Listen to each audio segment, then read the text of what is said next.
Hi hello నమస్తే welcome back to my channel homely Harika. ఎలా ఉన్నారంతా? I hope you're all doing great. మీకు vlog చూస్తేనే స్టార్టింగ్ అర్థమైపోయి ఉంటుంది, ఇట్స్ వరలక్ష్మి వ్రతం. సో దానికోసం ప్రిపరేషన్స్ ఎక్కువ, అంటే ఎవ్రీ ఇయర్ కొంచెం అమ్మవారిని రెడీ చేయడం ఇది అంతా చేస్తాను అనమాట. ఈ ఇయర్ అదేం లేదు. యాజ్ యూ ఆల్ నో, అంటే నా లైవ్ చూస్తూ ఉంటే మీకు అర్థమయ్యే ఉంటుంది. కొంచెం ఫీవర్గా ఉంది అండ్ బిఫోరే అనుకున్నానులేండి, ఈ ఇయర్ కొంచెం పెట్టాలి అని అనిపించలేదు ఎందుకో. సో అందుకని చెప్పి ఓన్లీ కలశ స్థాపన అయితే చేసి మంచిగా పూజ చేసుకున్నాను. సో ఫస్ట్ ఆఫ్ ఆల్ వచ్చేసరికి బిఫోర్ డే అంతా మనం ప్రిపేర్ చేసుకోవాలి కదా. మనం ఎంత బిఫోర్ క్లీన్గా పెట్టుకున్నా మళ్ళీ బిఫోర్ నైట్ అంతా క్లీన్ చేసుకొని లైక్ మనం తెచ్చిన ఆకులు, ఫ్రూట్స్ అన్నీ కూడా క్లీన్ చేసి పెట్టుకున్నా. నెక్స్ట్ ఇక్కడ నా దగ్గర ఉన్న పూజ ఐటమ్స్ కూడా అన్నీ క్లీన్ చేసి పెట్టేసుకున్నా. ఎవ్రీథింగ్ మరి కొన్ని ఐటమ్స్ మనం సోక్ చేసి పెట్టుకోవాలి కాబట్టి రేపు మార్నింగ్కి అన్నీ సోక్ చేసి పెట్టుకున్నా. బూర్లకి సంబంధించినవి అంటే మినప్పప్పు, పెరుగు కూడా మనకి ఫ్రెష్గా కావాలి కదా, దద్దోజనంకి మనం యూజ్ చేసింది వాడకూడదు కాబట్టి అది కూడా తోడుపెట్టి పెట్టేసుకున్నాను అనమాట. మార్నింగ్కి అన్నీ డన్. సో నేను కుకింగ్ అంత పెద్దగా ఎక్కువ తీయలేదు, ఎందుకంటే అందరూ చేసుకునే పూజే, చిన్న చిన్న బిట్స్ మాత్రం యాడ్ చేస్తున్నాను.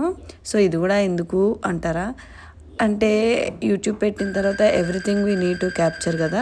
సో ఇందులో ఏదో చిన్న పాటు మీకు చూపిస్తున్నాను అనమాట, నేను ఎలా సెలబ్రేట్ చేసుకున్నాను. Hello everyone, good morning. So cooking almost complete చేసుకున్నాను. ఇంకా దేవుడి దగ్గర అరేంజ్ చేసుకుంటున్నా. కలసం ఒకటే పెడుతున్నాను కాబట్టి కొంచెం తొందరగా చేద్దాం అనుకున్నా, but still it's late. Okay, see you there. Complete అయిన తర్వాత మళ్ళీ స్టార్ట్ చేస్తా. ఫైనల్లీ ఇక్కడ పూజ అయితే ప్రాసెస్లో ఉందన్నమాట. సో మంచిగా అయితే పూజ కంప్లీట్ చేసుకున్నా సింపుల్గానే. కానీ రెసిపీస్ ఏమనుకున్నా అంటే లైక్ 3 ఐటమ్స్ చేద్దామని అనుకున్నాను. 3 ఐటమ్స్ కాస్త 5 అయిపోయినాయి అనుకోండి. ఇట్స్ ఓకే, దేవుడికి నాతో చేయించుకోవాలనిపించింది, అందుకని అలా 5 ఐటమ్స్ అయిపోయినాయి. అలా కుదిరిపోయినాయి అనుకోండి. కానీ ఫ్రాంక్గా చెప్తున్నాను, ఒక్కటి టేస్ట్ చెయ్యం కదా దేవుడికి పెట్టేటప్పుడు. Every item is very perfect. నేను కుకింగ్లో ఎక్స్పర్ట్ కాదు కానీ బట్ చాలా బాగా కుదిరేయి. ఐఎమ్ సో హ్యాపీ అనమాట. చాలు కదా, మొత్తం కథ అంతా చదివి తర్వాత కుంకుమ పూజ చేసుకొని అష్టోత్తరాలు చదువుకొని ఇదంతా పూజ అంతా కంప్లీట్ అయ్యేసరికి నాకు 10 to 12 అయింది. నేను యాక్చువల్గా లేచింది కూడా 6:10కి. అంటే అమ్మవారిని పెట్టేది లేదు కదా అని చెప్పి కొంచెం లేట్గానే లేచాను. నైట్ పడుకోవడం కూడా లేట్ అయింది, ఎందుకంటే ఫ్రెండ్ వాళ్ళ బాబుది బర్త్డే పార్టీ అటెండ్ అయ్యాను కదా. వచ్చిన తర్వాత ఇంట్లో ఇవన్నీ క్లీనింగ్, మళ్ళీ ఐటమ్స్ తెచ్చుకోవడం, వచ్చి కుకింగ్ చేయడం, ఇవన్నీ చేసేసరికి టైర్డ్ అయ్యాను. మళ్ళీ నైటే ఎడిట్ చేసి వీడియో కూడా అప్పుడే అప్లోడ్ చేసేసాను. ఇంకెవరైనా చూడకపోయి ఉంటే చూసేసేయండి ఒకసారి. సో అది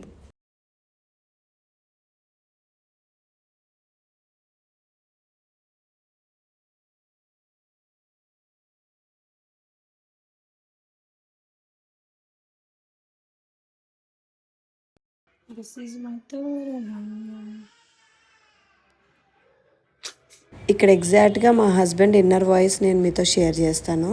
అబ్బా ఏమి రోజురా బాబు, పూజ అంతా అయ్యాక చివరిలో నా కాళ్ళకి దండం. ఇక నా ఆనందానికి హద్దులే లేవు. థ్యాంక్ యూ దేవుడా, ఇదే కదా అసలైన బ్లెస్సింగ్. నాకు అనిపిస్తుంది ఇది ఆల్మోస్ట్ ప్రతి హస్బెండ్ ఫీలింగ్ అని. మీ హస్బెండ్స్ ఫీలింగ్ కూడా ఇలాగే ఉంటే ప్లీజ్ కమెంట్ సెక్షన్లో నాతో షేర్ చేయండి. అలానే కాళ్ళకి దండం పెట్టినప్పుడు వాళ్ళ రియాక్షన్స్ కూడా నాతో షేర్ చేయండి. అండ్ ఐ నో ఈ వీడియో చాలా షార్ట్, బట్ మీకు వీడియో నచ్చితే ప్లీజ్ లైక్ చేయండి, షేర్ చేయండి అండ్ మా ఛానల్ని సబ్స్క్రైబ్ చేయండి. ఇంకా నా వీడియోస్ ఏమీ మిస్ అవ్వకూడదు అనుకుంటే బెల్ ఐకాన్ని కూడా ప్రెస్ చేయడం మర్చిపోకండి. That's it for now. Bye-bye. మళ్ళీ నెక్స్ట్ వీడియోతో కలుద్దాం. Until then, take care. Bye-bye. Stay happy. Stay healthy.